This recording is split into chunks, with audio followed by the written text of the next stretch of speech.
Bana, Harmonize katika siku ambazo amefanya kitu ambacho ni kizuri pamoja na siku ya leo, kwa sababu promotion purpose ni kuhakikisha kwamba mashabiki basi wanaipata nyimbo kwa namna yoyote ile. Watu wengi wamepokea nyimbo hii katika hali ambayo ni tofauti kidogo, na wengi wao katika mitandao ya kijamii wamekuwa wakiongelea nyimbo hii na kusema kwamba ni nyimbo ambayo ni kawaida sana, sio nyimbo ambayo ni nzuri. Hasa mimi nikawa ninajiuliza kwamba je, ataweka upande gani, ataweka strategies gani ambazo mashabiki watapokea nyimbo hii. Nikasema kwamba inawezekana kama akiwekeza katika promotion purpose, basi kutakuwa na kitu ambacho ni kizuri na mashabiki zake basi watakipokea mambo ambayo ni mazuri.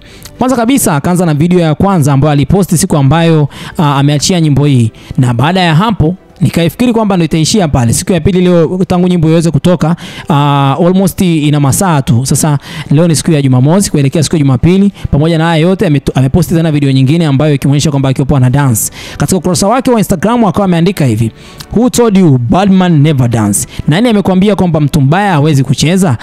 Finally we made it. Link on the bio. Who did it better? Kwa kumaanisha kwamba nani ambaye amefanya vizuri katika video hii. Lakini pia linki ya nyimbo yake ipo katika bio.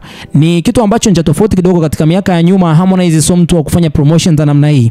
Labda ni strategies ambazo ameamua kuja nazo ili kuhakikisha kwamba album yake ambayo ataenda kuiachia basi itakuwa katika misingi hii. Na nyimbo hii ndio nyimbo ya mwisho kabla hajatoa albamu yake ya 6 katika career yake ya muziki. Naweza kusema kama ni moja kati ya msanii ambaye katika nchi ya Tanzania ana albamu nyingi, lakini albamu zake nyingi hizi kuna albamu ambayo imeweza kufika katika level za international, ikimaanisha kwamba zikaweza basi kumpa show mbalimbali na tofauti hapa na pale, kuweza basi kumfanya kwamba awe msanii mkubwa kama wasanii wengine kutoka katika nchi ya Nigeria.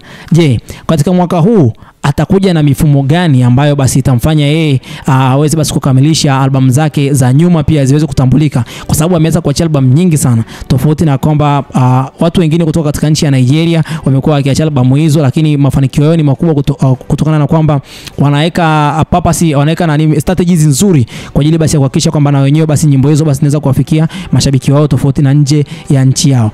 Basi mimi nafikiri kwamba sitakuwa na la ziada kwa muda huu. Hii ni Harmonize News. Bye bye for now.